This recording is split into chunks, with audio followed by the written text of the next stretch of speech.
Just a few hours after I said, so fasten your seatbelts, because the Ramadan Bombathon is just getting started. A suicide bomber in Afghanistan killed scores of people and injured hundreds more. Reuters reports. A powerful bomb hidden in a sewage tanker exploded in the morning rush hour in the center of the Afghan capital on Wednesday, police said, killing at least 80 people, wounding hundreds, and damaging embassy buildings. As of this recording, the latest updates put the death toll at 90 and the injured at 400. The victims appeared mainly to have been Afghan civilians.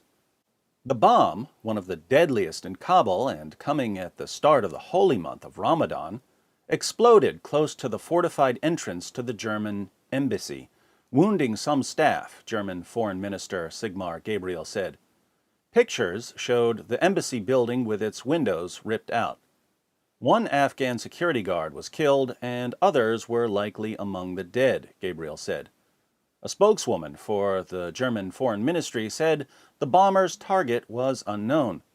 Such attacks do not change our resolve in continuing to support the Afghan government in the stabilization of the country, Gabriel said.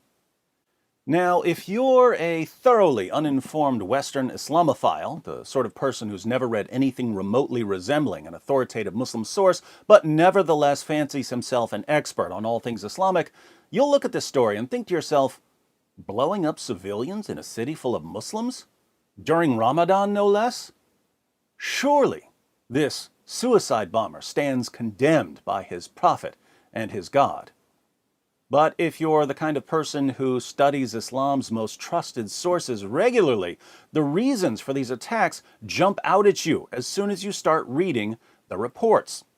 For instance, notice that the German foreign minister said, such attacks do not change our resolve in continuing to support the Afghan government in the stabilization of the country. The Afghan government is being supported by Western nations, primarily by the United States, but also by Germany and other countries. And the Afghan government is at war with the Taliban. What does the Quran say about Muslims being protected and supported by non-Muslims? In Surah 5, verse 51 of the Quran, Allah commands, O you who believe, take not the Jews and the Christians as awliya, friends, protectors, helpers. They are but awliya of each other. And if any amongst you takes them as awliya, then surely he is one of them. Verily, Allah guides not those people who are the zalimun, polytheists and wrongdoers and unjust.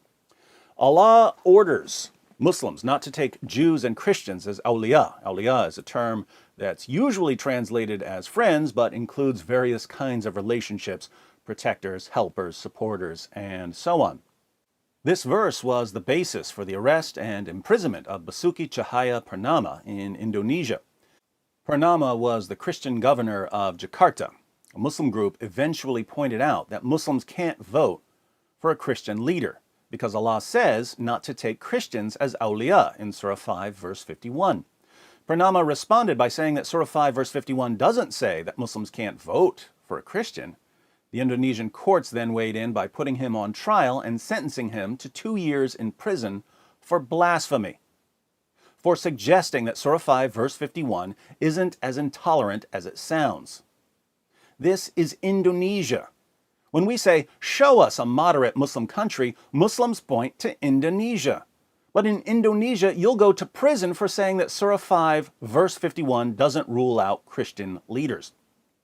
Now, if that's moderate Indonesia, what do you think things are like in Afghanistan?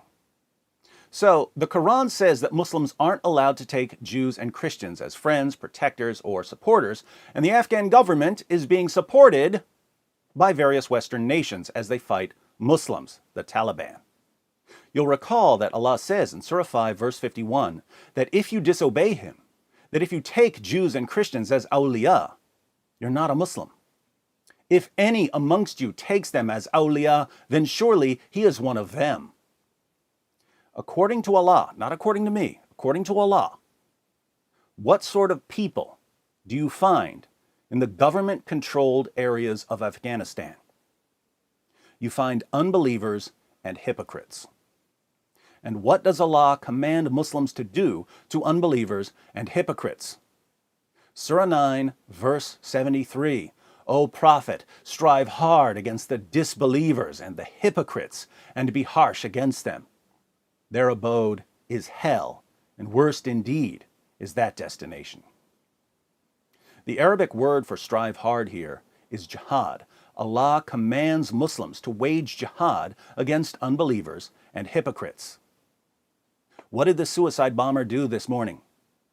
He waged jihad against unbelievers and hypocrites.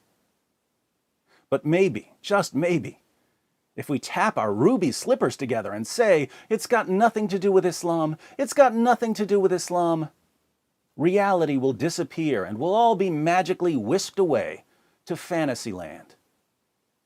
Until then, the Ramadan Bombathon continues.